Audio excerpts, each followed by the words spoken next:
Okay, as usual, a couple quick announcements. First one is my postdoctoral fellow. He'll be giving the biology seminar tomorrow at noon, SRTC 247. The second one is that the Mutant Viruses from Hell lab is open for most people to sign up for. If you try and sign up and it says, you haven't had this lab, you haven't had that lab, you aren't taking the lecture course that goes with the lab, all of those things are fine. Just email me and let me know. There are going to be two sections, so it's going to be Monday, Wednesday afternoons and Tuesday, Thursday afternoons. So the second section, the Tuesday, Thursday one, just opened up. So if you have questions about that, please send me an email. Speaking of questions, to start out today, I wanted to go over a couple of questions from the midterm. These are the ones that the most people ended up missing, which means there probably were bad questions. This one, 90% of the people in the class didn't answer the same way that I thought it should be answered. So how are guanylyl transferase, CSF, U2 snRNA, and TF2H similar? So only one person in the 131 people who took the exam asked me what I meant by CSF. And so I told them it was CSTF, but also could have been CPSF. Either of them was fine. But again, one person asked me about this, which really surprised me. If it had been more than one, I would have written it up, because it was clearly a typo on my part. So all of them interact with RNA polymerase. Yes, clearly they do. All our proteins, U2 snRNA is clearly not a protein. All have catalytic activity. CPSF and CSTF do not have catalytic activity. And people would argue about whether U2 snRNA does as well. All modify messenger RNA. TF2H does not modify messenger RNA in any way, shape, or form. So it can't be all of the above. So you're going to have to be one of the other ones, and this is clearly the best one of those. But again, obviously, that was not a good way of putting it together, and that's basically this story. Capping factors, splicing factors, 5'N processing proteins are all associated with the C-terminal domain of RNA polymerase II, which, of course, is phosphorylated by TF2H. It's also associated with it. Any questions about this? Stedman writes confusing questions.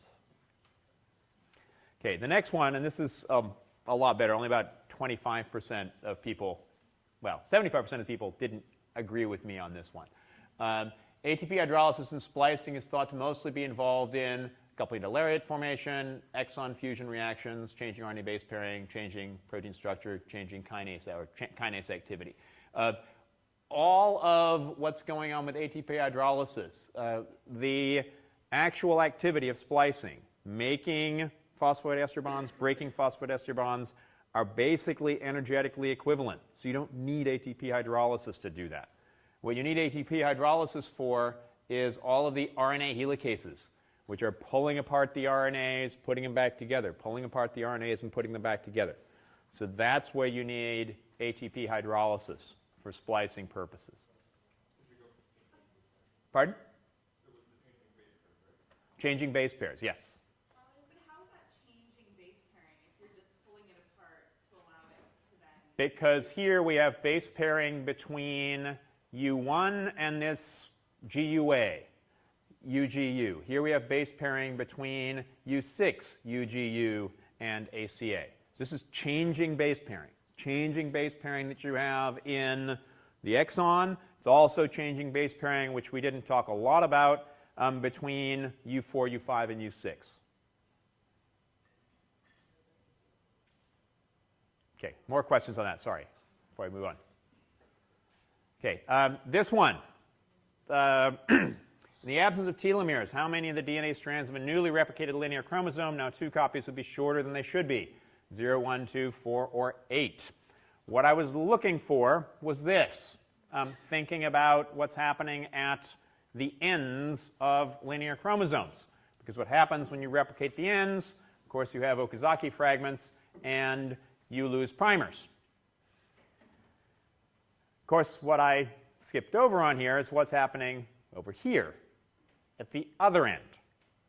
And of course, exactly the same thing happens at the other end. Now, one of the other questions that nobody asked me during the exam is, where's the origin of replication? Because if the origin of replication was all the way out at the other end, there may be some issues in terms of exactly where we have this. So we have one of the 4 strands here at this end of the linear chromosome, which is evidently the typo that I made when I typed up the exam, and then came through the key. But if I talk about the whole linear chromosome, it should really be 2. So the actual answer should be 2 here. So I will go back and rechange that in the keys. I spent a long time over the weekend thinking about this and the last couple of days. So that will get changed, and those numbers will be posted. So my mea culpa about that, mea culpa, mea culpa. Maybe part of it was because I was trying to do an interview with NPR at the same time as writing the key. And I'm really bad at multitasking. And I will let you know when that will be broadcast on NPR, so you guys know when that's happening. So that being said, let's have some more interesting questions. These are clicker questions for today. If you had 2 proteins that had the, oops, actually start this, that might help.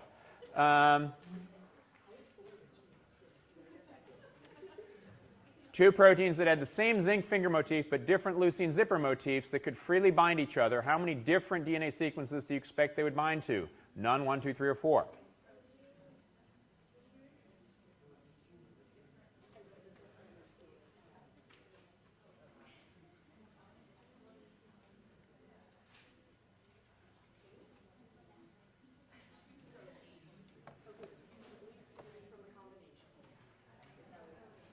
Sorry. Yeah, just 0, 1, 2, 3, 4.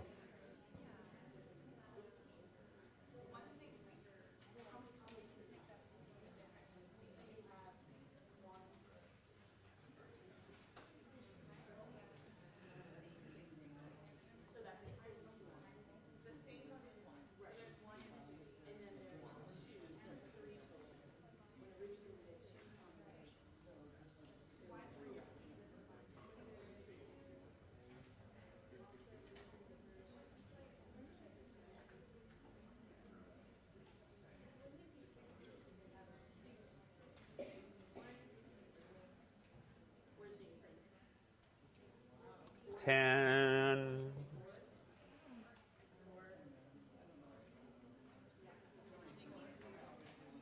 2, 1, 0. If anybody has more than one clicker, please make sure you're only using one. So the answer here seems to be all over the map. Nobody likes no binding, and more or less similar 1, 2, 3, or 4. So if you have the same zinc finger motif is going to do what? What do zinc fingers do? Bind to DNA, right? So they'll bind to a specific sequence. Each of those zinc finger motifs is going to bind to a specific sequence. Is that sequence going to be any different if they're identical motifs? No, they're going to be identical with each other. So if you have a homodimer that forms between these 2 things that have leucine zippers, what's the sequence going to be? 2 of the copies of whatever that's going to bind to. If it's a heterodimer between the 2 different proteins with the same motif, what's it going to bind to? The same sequence. Because it's the only thing which is depending what the sequence is binding to is your zinc finger motif. It has nothing to do with the dimerization domain. So you may have 2 of the same protein, 2 protein A, 2 protein B, protein A, protein B. It's all still going to be binding to the same sequence. So the answer here is B. Just 1. So our second question, if we can move forward here. You have 2 consensus sequences of the nanog cis regulatory sequence in a direct repeat next to each other in the regulatory region of a gene. You would expect that the nanog protein would not bind to this DNA, bind as a monomer to this DNA, bind as a homodimer to this DNA, bind as a heterodimer to this DNA, or C and D. Homo and heterodimer.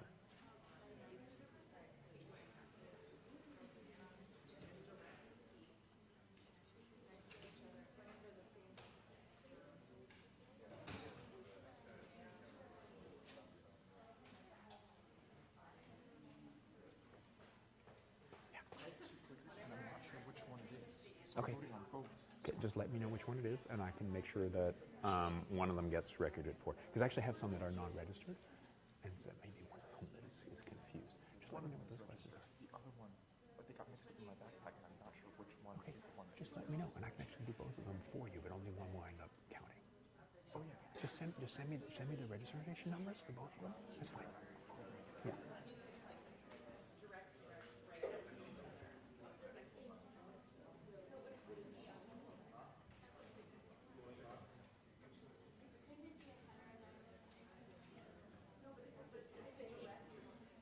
Ten, 5.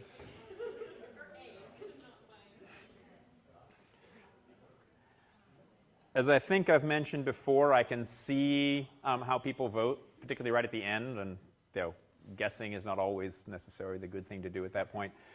So 2 consensus sequences, but it's an analog. It's one protein. And so, yes, it's a homodimer because homodimer means it's the same protein which is binding.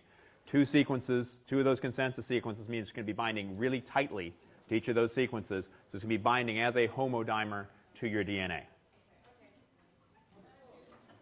So C is correct. I don't know why this thing always clicks through here. So, okay, we're going to get a little bit out of order relative to some other things. Good luck on chemistry exams, those of you who are leaving. Want to talk a little bit about techniques, because I think techniques are really important in terms of understanding the DNA binding and the DNA binding aspects of everything we're going to be talking about here. So, a couple of different techniques for looking at how your favorite protein is binding to and interacting with DNA.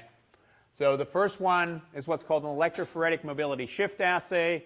People will also call these band shift assays. So this depends on your favorite piece of DNA, and in many cases this is going to be a promoter DNA that then is labeled in some way that you can detect it. And usually this labeling is going to be radioactivity.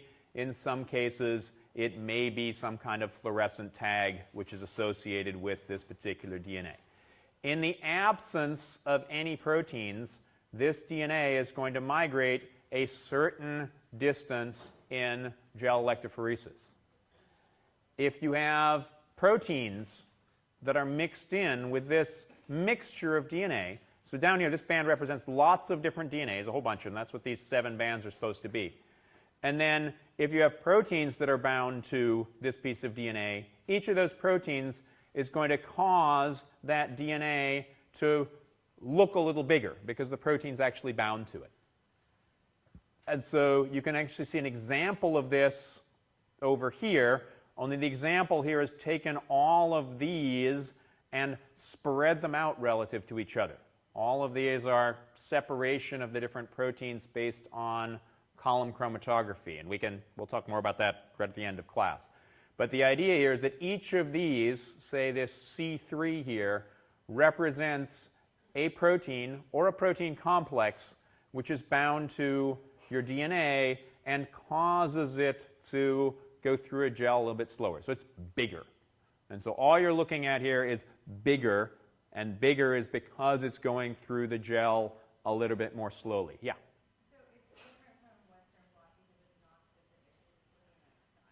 Okay, so the question is this different from Western blot, which we haven't talked about, but we will later, because it's based on size. So the Western blot is literally just looking at proteins, and in this case, you're in fact looking at the DNA, because the DNA which is labeled in this case. So all you can see is where that DNA is as it's running on the gel here, because you're just looking at the DNA. It's just the radioactive. You see nothing about the proteins. The fact that this DNA looks bigger than it really is means that something's associated with it. And so that's the protein that we're looking at there. And so it's something is associated with it. Yeah? I'm looking at the band that's for the DNA only on the left. Yeah. I see that it's thicker. Is that just because they're all the same sequence and there's a lot of them, so it makes the size of the band larger? So the question is, again, sorry to paraphrase here, Why is this band thicker than these guys? And if you look here, you'll see it's really thick relative to all the other ones. You're exactly right. That's because it's supposed to represent that it's a whole bunch of these DNAs, that if nothing is bound to them, they're all the same size, so they're all going to be here. And so that's the idea that it's supposed to be pointing out. Now, it turns out that in all of these experiments, you always have a lot of free DNA down here at the bottom because you want to have a vast excess of DNA relative to the proteins that are binding to it, because you want to be able to separate each of those individual proteins relative to each other. So that's one method of looking at, and basically this is a way to show that you have something which binds to your favorite piece of DNA. So you've taken this piece of DNA, you made a label on it, and you see that there's something which is binding to it. Yeah? Okay, we'll actually talk about co-IPs in just a second. Slightly different approach, but co-IPs, co-immunoprecipitation, is looking at two proteins interacting with each other, and now we're looking at DNA and protein interaction with each other. So yeah, forget the proteins, but we'll see that in a sec. So there's another way of looking at trying to figure out what protein binds to your favorite piece of DNA. This is a technique called affinity chromatography, and it's great because it's not just a way of figuring out that you have a protein bound to your particular piece of DNA. It actually gives you a way of purifying that particular protein that's bound to your specific piece of DNA. And so this works a little bit like this. You have a whole mixture of cellular proteins that first you put onto a column that has all kinds of different DNAs on it. And basically what that does is it will bind to and stop all of the proteins that bind to DNA from coming off the bottom of the column. Everything that doesn't bind to DNA comes straight off the column. So all these blue things here are proteins that don't bind to DNA at all. So that's just no binding whatsoever. Then you get all the DNA binding proteins that you can separate from this column, usually by just raising the salt concentration. Now you take this mixture that you have here, now you put it on your specific DNA affinity column, which has your favorite sequence on it, and just your favorite sequence of DNA. So now you put all these proteins, you put them through the column, and then most of them are going to come straight through the column. They're not going to bind because they don't bind to this particular sequence. On the other hand, the little needles in the haystack are these proteins right here, the little red ones. Again, very small amounts, and this, in this case, is actually a vast overestimation of the specific DNA binding proteins that you have in a mixture, and the ones that you end up with here at the end. So now we have a protein that binds to this particular sequence, and now you can play around with this protein, try and figure out exactly what it's doing. So this says it binds to this sequence. The next question that very often comes up is, well, it binds to a particular sequence of DNA, but where does it bind on that particular sequence of DNA? And that brings us to the DNA footprinting experiment, which is in some ways kind of similar to the electrophoretic mobility shift experiment or the gel sift experiment. Here you also have a whole population of DNAs that you know your protein binds to that have some kind of usually radioactive label on them. So if you take these DNAs and you chop them up with some kind of a random cleavage, very often this would be some kind of nuclease, DNase for instance, which will cut up your DNA. If you don't have any protein and you have the best of all possible worlds, this DNA gets chopped up base pair by base pair. And so one piece of DNA will be one base pair long, the next one 2, 3, 4, 5, 6, 7. And if you don't have a protein here, there'll be 8, 9, 10, 11. However, if you do have a protein that's bound to this DNA, you're not going to get anything which has cut the DNA between, in this case, 7 and 12. So when you separate these DNAs now on another kind of gel, and again, we'll talk more about these gels later on, you'll see an area where you haven't had cutting in the presence of your protein. And that tells you that your protein is sitting down on this piece of DNA at this one particular position. So it's a way of showing that you have specific DNA binding of this protein in one particular part of your DNA.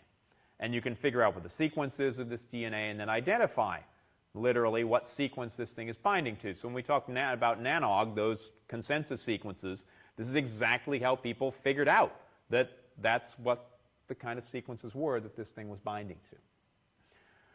However, sometimes you have a problem, and that is you have a protein that you think binds to DNA, but you're not sure what sequence it actually binds to.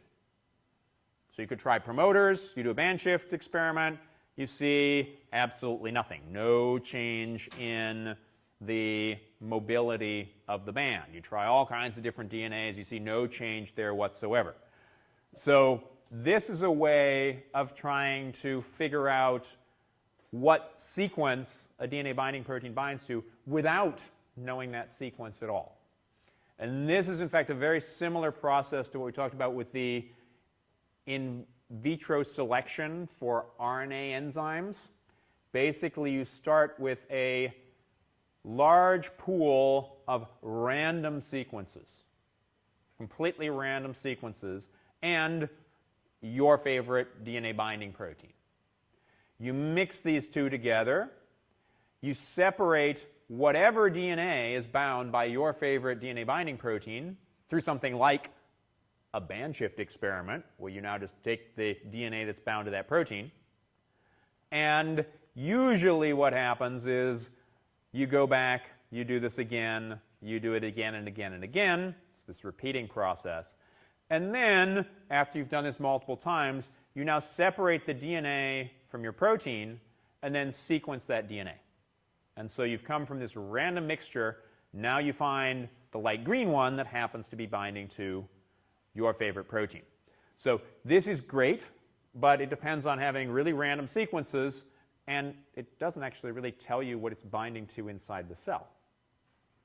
So this gets back to your question about immunoprecipitation here. So this is a slight variation on the classic immunoprecipitation. Classic immunoprecipitation is you have one protein that you have an antibody to, so that's why it's called immuno, because it's the antibody that's interacting with this protein.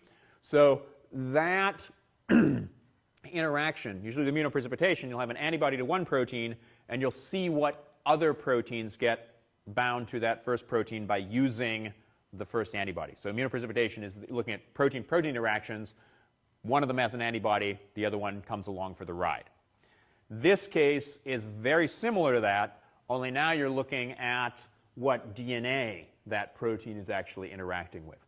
But the really nice thing with this technique is you're now looking at a cell with regulatory proteins in it.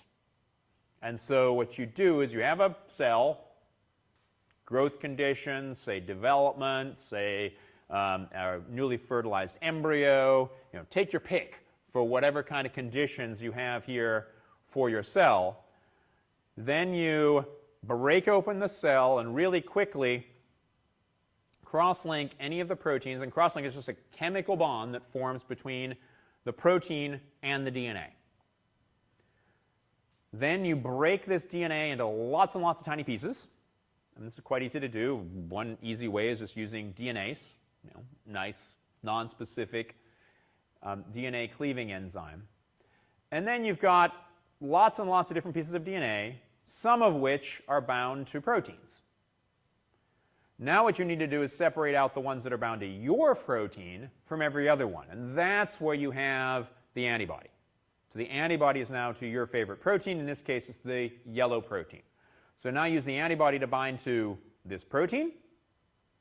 And then you purify the DNA and just determine the sequence of the DNA. And so now you know what DNA this protein was interacting with up here in the cell at the very beginning. Now, determining what this sequence is sometimes a little hard to do, because it's just a piece of DNA. How are you going to sequence that piece of DNA? The way you do DNA sequencing is by amplifying with DNA polymerases. What do DNA polymerases need? Primers. And if you don't have a primer, you don't know what the sequence is, because primers have to bind to DNA. This can be kind of a problem.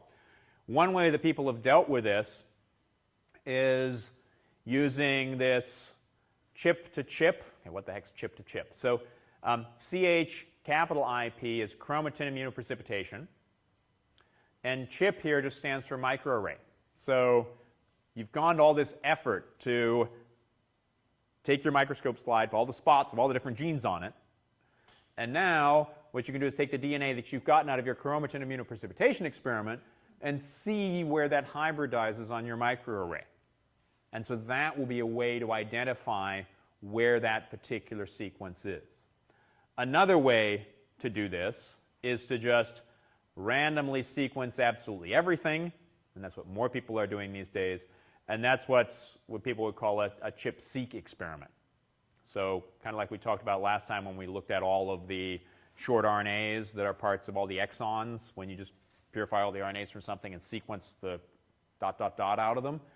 And that way you can do exactly the same thing here and figure out what sequences are bound in the cell at any given time by doing these kinds of experiments. And we'll talk about some of those when we talk about how we know how many promoters, how many different sequences, et cetera, are actually present inside the cell.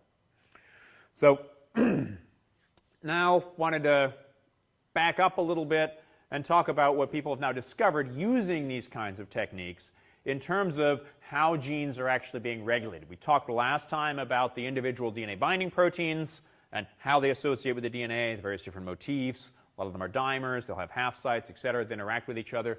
But how are those actually regulating gene expression? We just talked about DNA binding so far. So how does that happen? The best understood or first understood of these are the bacterial systems. They're a lot easier to understand, and we talked about that when we talked about transcription way back before the last midterm. Many fewer proteins that are involved. Mostly it's the RNA polymerase and the sigma factor in terms of interacting with the promoter. So if you look at gene structure, and we also talked about this before when we talked about messenger RNAs, many messenger RNAs in bacteria are polycistronic. So they've got multiple different proteins which are encoded on one RNA molecule. And this is not like splicing where they're partly similar and partly different. These are completely different proteins, each of which is going to have a ribosome binding site, beginning of it, stop codon, new ribosome binding site, etc.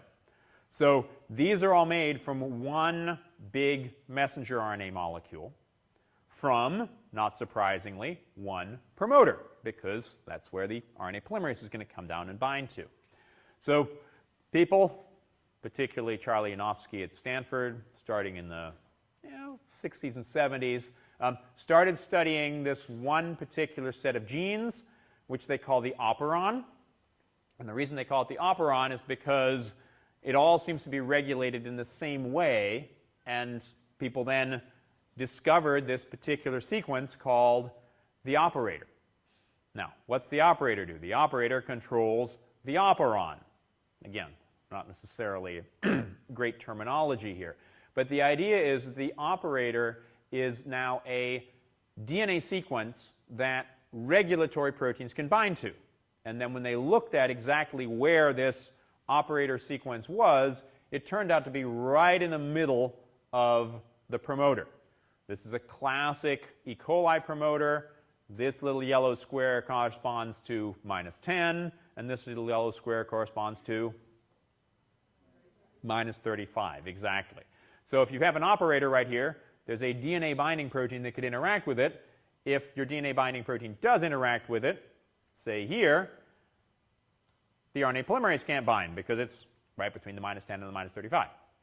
If, however, there's no repressor around, or this repressor is not binding to DNA, then the RNA polymerase can bind, and you express all these genes. Yes?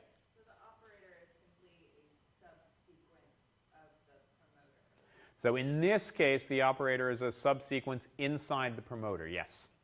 Is that not always the case? There are some cases where the operator is a little separate from the promoter. But in this case, it's all, sitting either right between the -10 and the -35. In this case, as you can see, the promoter is considerably larger than that, although usually for bacterial promoters, your promoter is going to be on the order of about 100 to 200 nucleotides in length. As we'll see, eukaryotic promoters can be way bigger than that. But for the bacterial promoters, it's usually about 100 nucleotides. So the operator here, so it's going to depend on whether the operator is being bound by the repressor or not bound by the repressor. And one of the things that I forgot to mention here is that people knew that if you didn't have tryptophan, then this whole set of genes was being transcribed. But if you had tryptophan, then they weren't transcribed at all or just transcribed at a very low level. And the reason for that is that all of these genes will encode enzymes that are required for tryptophan biosynthesis. And there are a whole bunch of them. And as we talked about last time, transcription is expensive energetically. Translation is even more expensive energetically. So if you've got tryptophan, why make all of the enzymes that you need to make tryptophan? It's kind of a waste. So the way that this is done is in the presence of tryptophan, the Trp repressor binds to the operator.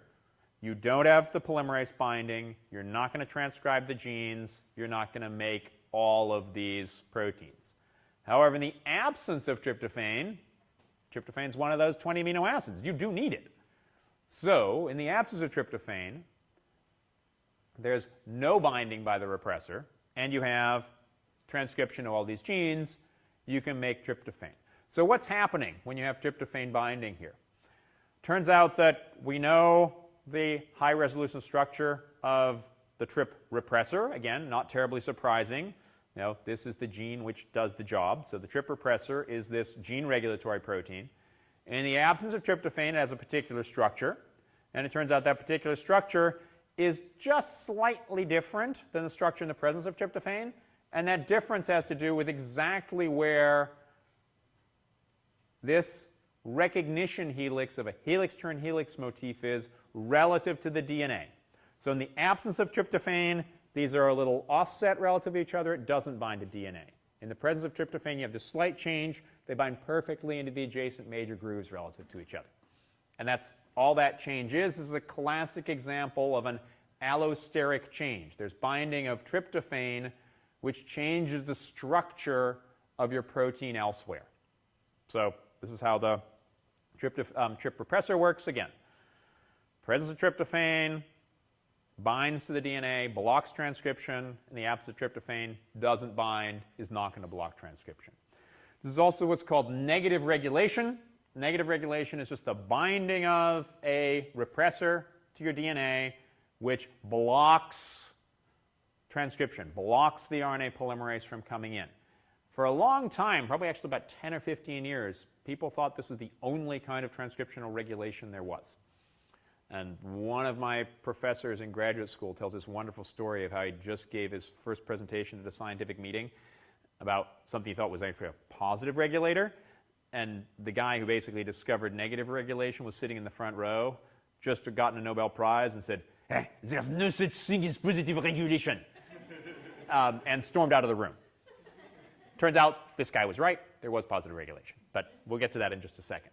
But the idea here was that, and this was Jacques Monod was apparently infamous for having these kind of outbursts, where he said, well, okay, you can have repressors that are going to either bind in the absence of some kind of extra ligand or in the presence of some kind of ligand. So here, the example down here at the bottom, this is what we saw with the Trp repressor, right? So tryptophan, which is being made over here, if you don't need to make it, you'll bind to and block transcription.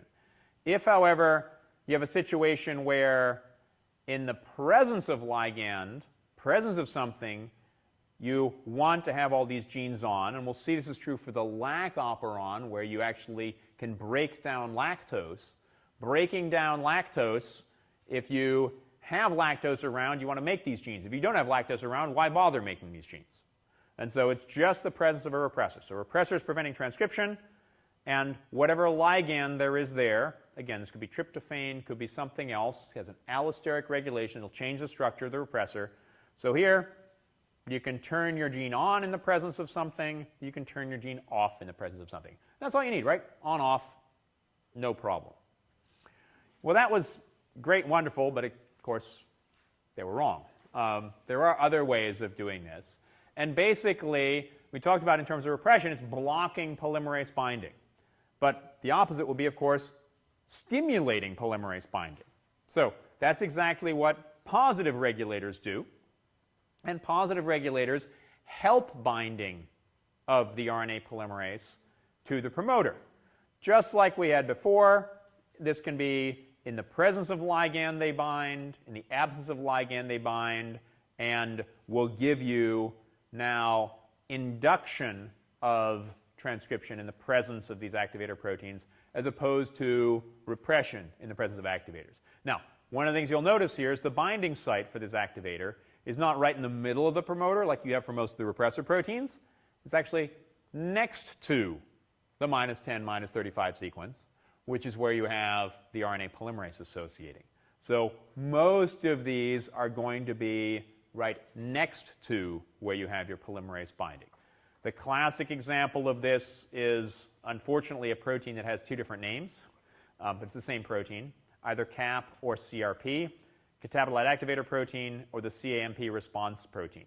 So catabolite is extra things you need to break down. I always like to think of cats as things that like to scratch things and pull them apart. That's how I like to think about catabolism. So breaking things down, so in the presence of things to be broken down, this gets activated.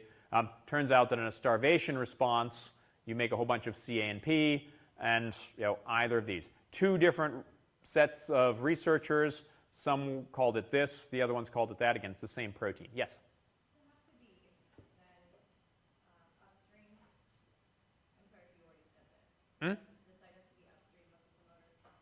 So the question here is, does the binding site for the activator have to be upstream of the promoter? The binding site of the activator has to help the polymerase to bind. So that can be upstream. Turns out in some cases it's downstream. And in some really cool cases that I wasn't going to talk about, but now you asked the question, I will. If you remember how -10 and -35 are, they're basically on the same side of the DNA. You can actually have something that binds on the other side of DNA, which can serve as an activator. So it's nice that DNA is three-dimensional that way. But for the most part, again, you can ignore that little aside. We'll think about activators as being upstream. But the next question which comes up is, how far upstream do you have to be? There's a wonderful example, which, again, doesn't really matter here. It's a nice picture, which I think is in your notes. The so-called Lambda repressor. The Lambda repressor was what Mark Tashney discovered. I forget how many of you went to Mark Tashney's talk. So it's a regulatory protein in bacteriophage lambda that was really well known for blocking transcription, classic kind of repressor. Turns out that the Lambda repressor also can be an activator. And all that it depends on is one base pair plus or minus. So it turns out if you have a Lambda repressor binding site that is at position +1, it serves as a repressor. The binding site at -1 serves as an activator. So it's literally exactly where that protein happens to be. It can be serving as an activator or repressor. Turns out that CAP or CRP is very similar. So it's exactly where that DNA binding site is relative to your promoter, relative to your RNA polymerase binding site, that will either block transcription, and that's basically what's being shown here in the figure that disappeared, or can stimulate transcription if it's just a little bit further away. Yeah? So just the activator or repressor, it's binding to the sequence, not to the protein, and then based on where it's binding will cause the interaction with the protein. Okay, maybe I'm missing your question here, but so there are two things that are happening here. If you have an activator, that has to interact with the polymerase through some kind of protein-protein interaction. If it's acting as a repressor, it's blocking the interaction of the polymerase. But the activator or repressor, whatever, Yeah. it's binding to the DNA sequence. Right. All of these things are binding to the DNA sequence. So repressors bind to DNA sequences, activators bind to DNA sequences for now. Things will change in a couple of minutes or in the next lecture. But everything you think about, repressors are binding to DNA, activators are binding to DNA. The activator has to interact now with the polymerase in order to help it bind. And so it'll be a direct protein-protein interaction. For repressors, you can have the repressor binding, which will block the RNA polymerase from interacting with the DNA. Can turn out that the protein-protein interactions for a repressor can actually have the RNA polymerase in the wrong place, so now it can't bind to DNA. And that's exactly what happens for the Lambda repressor. It just binds to the polymerase, but that polymerase is now not next to the DNA, so it can't bind to the proper place. And just one nucleotide makes that difference, which is still pretty amazing to me.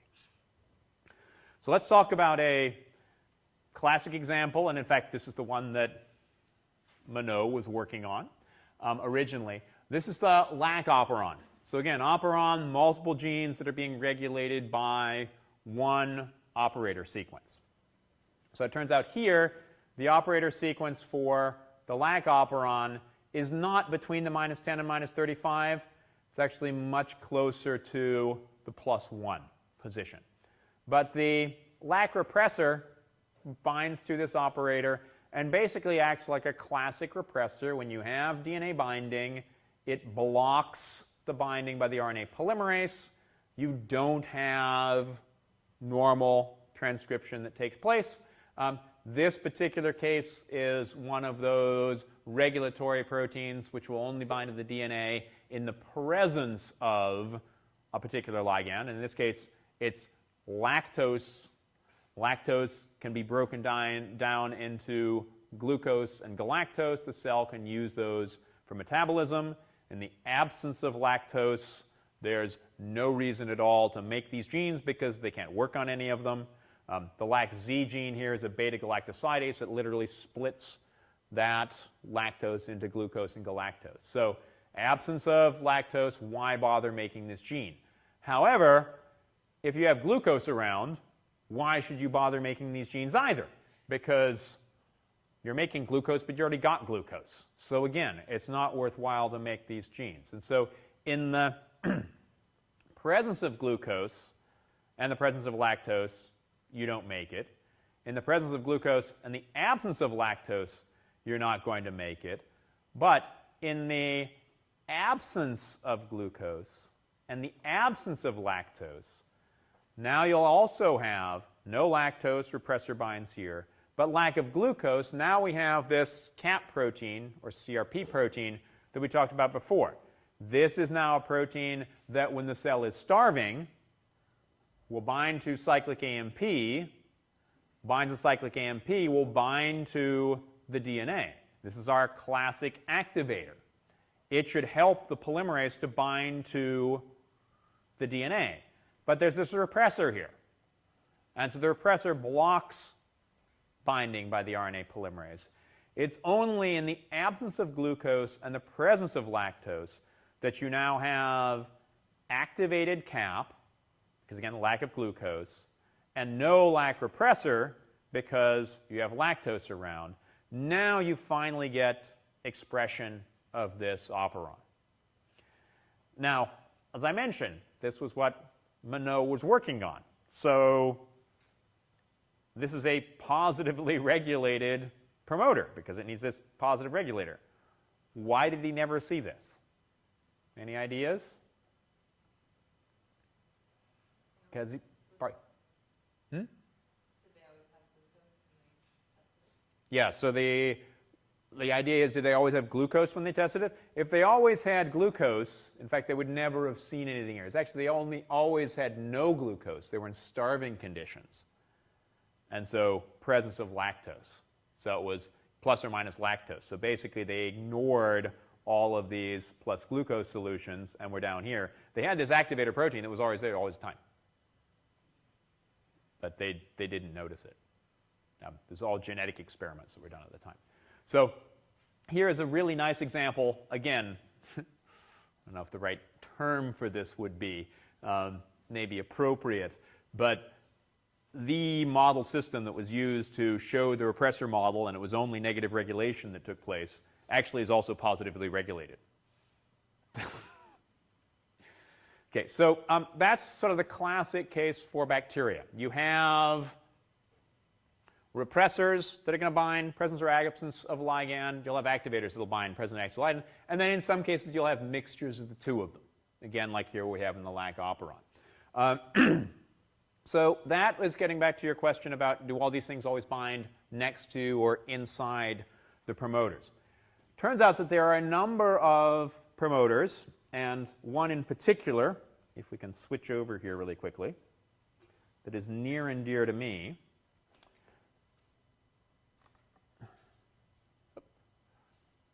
Oh, completely blown out here. Okay.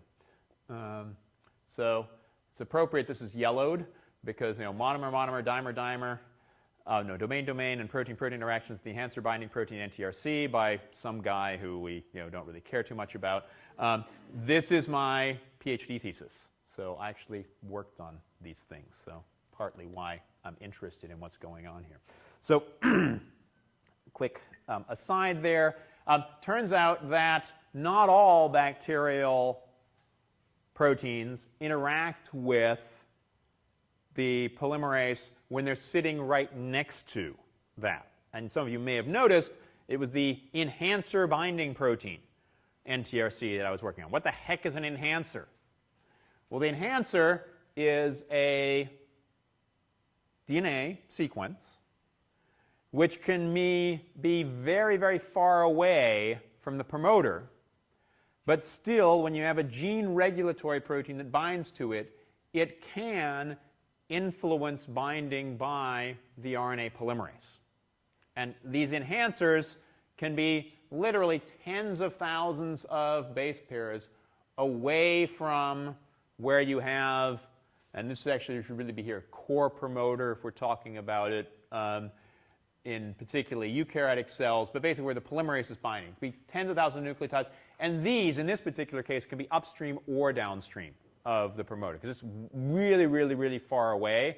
And in some cases, and this is in fact some work that was done in the lab where I got my PhD, you can even have an enhancer on one piece of DNA and your promoter on another piece of DNA. As long as they're close to each other in space, we've got these two DNA circles that are interlinked with each other. Those can now activate each other. If they're not connected, then you don't get activation that takes place. How can this be happening? There are two possibilities. One, if you're 10,000 base pairs away, is your protein will come down and bind to the DNA and then just scoot along it until it gets to the promoter. But if you're talking about a situation you've got two pieces of DNA that are hooked together as two separate rings, there's no way that can work. And so there has to be interactions through space that are happening through DNA looping. And so that's what this is supposed to be showing here. The double helical model, which is one of the reasons I brought the model today, is nice, but it's kind of stiff. And we know that DNA is actually a lot more like one of these phone cords in terms of how you can twist and play around with it. But it turns out it's a lot easier to get two ends that are a little bit further away from each other to come together rather than two pieces that are really very, very close to each other, because it's still hard for me to bend this structure here. And so what that means is you have a more or less optimal distance for DNA for looping purposes is about 500 base pairs. Shorter than 100 base pairs, it's hard to make the looping structure here. I say I can't bring these two ends together. They keep running away from each other. But here, it's just really easy to bring the two of them together. And that's to do with the flexibility of DNA. So turns out to be about the optimal position here. You make predictions that should be this loop. If you've got a gene regulatory protein bound here, the white dot bound to the polymerase here as the red dot, just through protein-protein interactions and this DNA looping. So how is this working? So annoying here. So this, again, is in your notes. DNA loops were actually shown by a student in the lab where I did my PhD. This is before my time there, so I'm not quite that old. Where you can literally see loops that form between a regulatory protein and the DNA polymerase bound at the promoter. And you can see these loops. You can actually measure the loops in the electron microscope and see how far away they are. And so in this particular case, you have interactions, and the normal case is about 500 nucleotides away, of an enhancer binding protein, the NTRC enhancer binding protein, which binds to a particular sequence that then loops over, interacts with the polymerase, which is sitting at the promoter. This case is a little different than most of the other bacterial transcriptional initiations we've talked about. It turns out you need ATP hydrolysis to get the start of transcription to take place. And that need for ATP hydrolysis seems to be getting a change in the structure of the RNA polymerase in order to get it to initiate transcription. The ATP hydrolysis happens by the activator protein, but it's the RNA polymerase that has a change in structure and allows it to move forward. And that's what I was trying to show for 6 years of my life. Yes? So if there's the 500 nucleotide pairs apart, how do they find one another? Is it just like a chemical, is it floating around and so they find each other? Is there some signal from the cell? How do they? So the question here, and sorry, I'll paraphrase again just to make sure it's also on tape, is how do they find each other, particularly if they are tens of thousands of nucleotides away? And interestingly enough, it does just seem to be the frequency of interactions with each other. And so if you're further away, it's more likely it's going to take longer for an interaction to actually take place.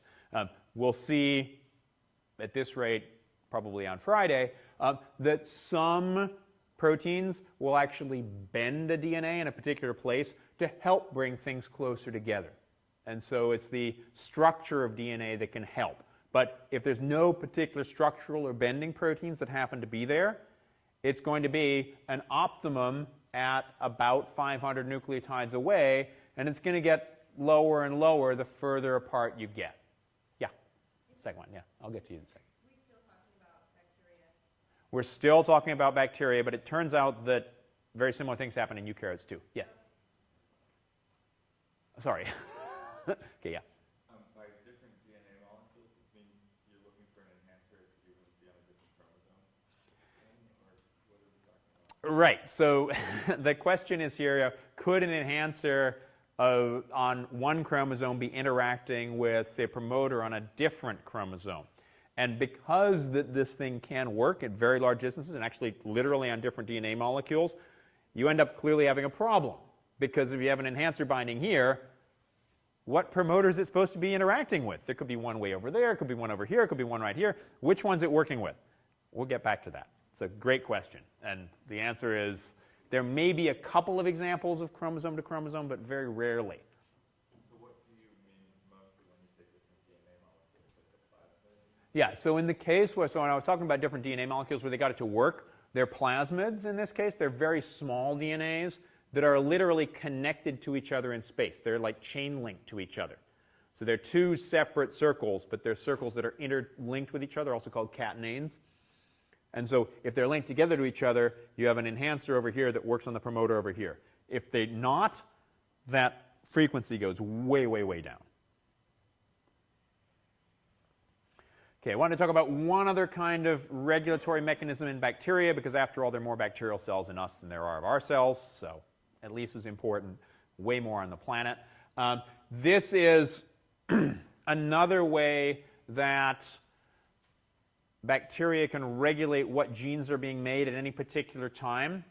We've spent quite a long time talking about -10 and -35 sequences.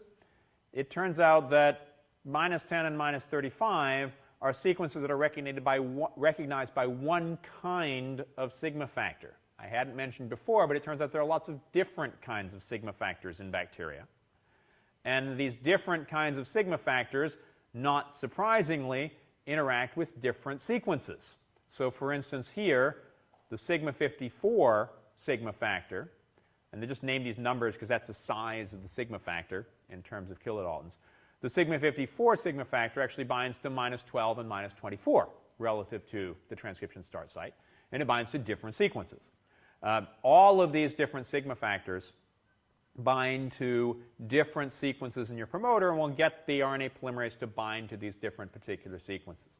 So one way then you can get multiple genes being regulated is you'll have a promoter for a gene that encodes a sigma factor. That sigma factor can now bind to the RNA polymerase and reprogram that polymerase to go and bind to a different gene, which in some cases could encode another sigma factor, which could then bind to the polymerase and cause it to bind to and express a whole different set of genes. And this is exactly what a number of viruses do, but it also happens in terms of cellular regulation in a bunch of bacteria. And so how you can get temporal regulation of genes. So one gene gets turned on before another set of genes that gets turned on, before another set of genes that gets turned on. So again, why transcriptional regulation? It's because everything's happening right here. It's that first step. It's the energetically most efficient step, but it takes the longest before you end up with active proteins over here at the end.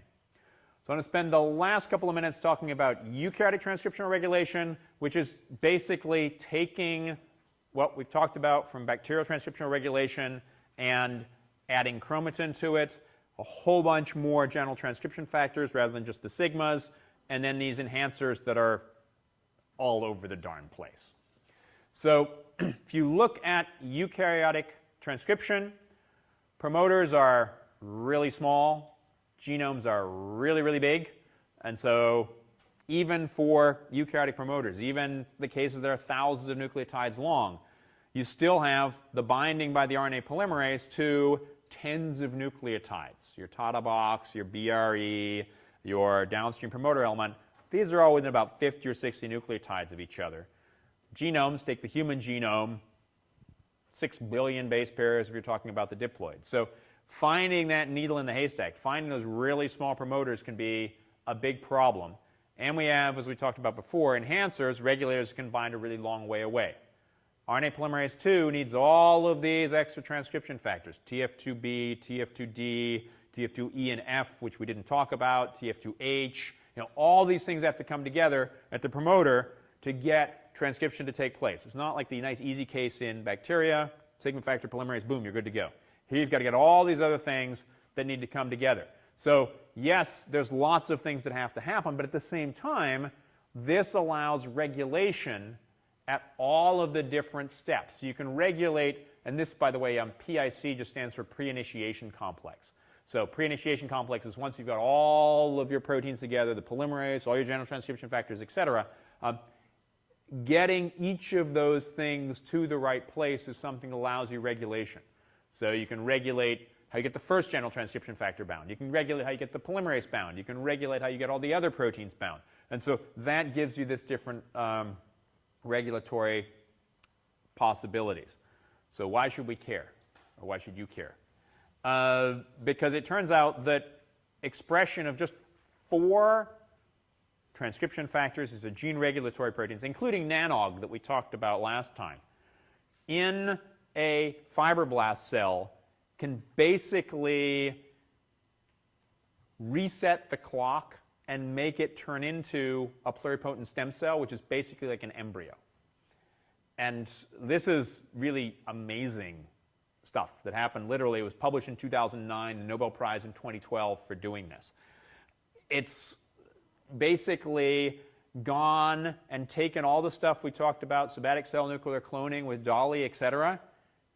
This is even better, because now you can take the skin cell of one particular animal, instead of taking the nucleus out, putting a new one back in, all of this process, you can just express 4 proteins, in some cases actually just 3 proteins, and get that fibroblast cell to turn into a cell that can turn into anything, and in some cases even a whole new organism.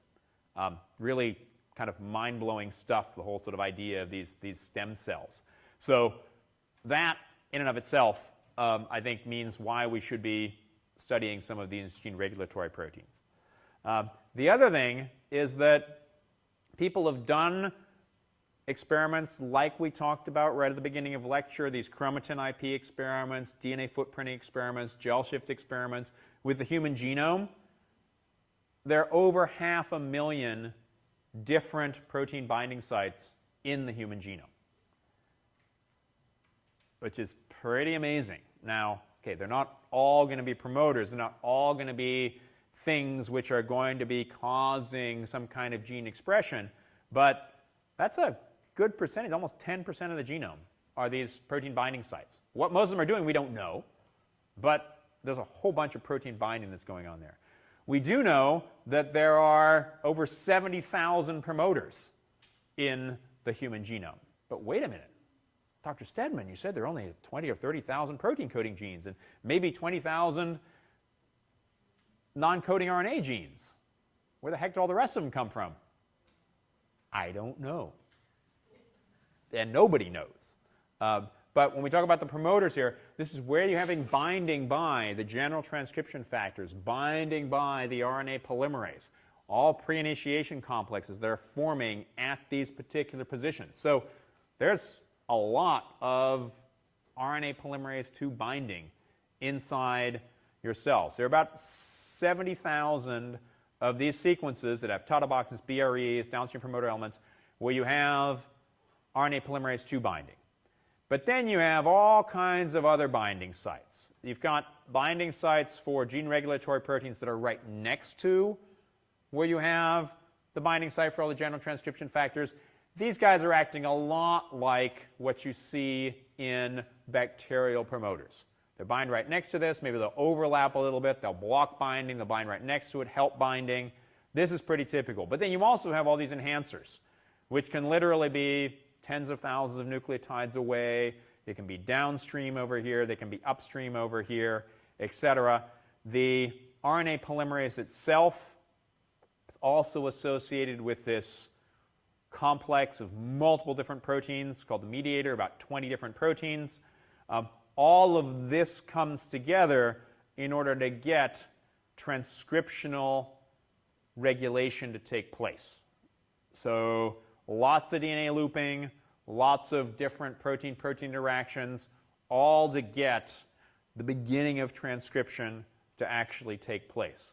There are lots of different, and this is actually should be gene regulatory proteins present in our genome. 5 to 10% of those 20,000 genes that we have are probably gene regulatory proteins in our genome. So a really, really large number. However, there are very, very small amounts of them. So it makes it very difficult to study these proteins. They're present at very, very low levels, which is kind of why you need the techniques like the DNA affinity chromatography that we talked about right at the beginning. I mentioned those little red dots are a very, very small amount compared to all of the other proteins which you happen to have inside your cell. So I wanted to finish up, just introduce this, and we'll start again here, same slide next time. There also are a lot of proteins that are present in eukaryotic cells that are gene regulatory proteins, but they don't bind to DNA.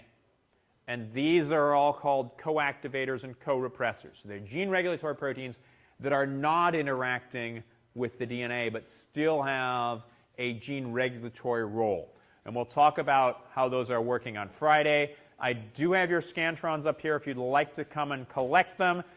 They're alphabetical, more or less, by last name.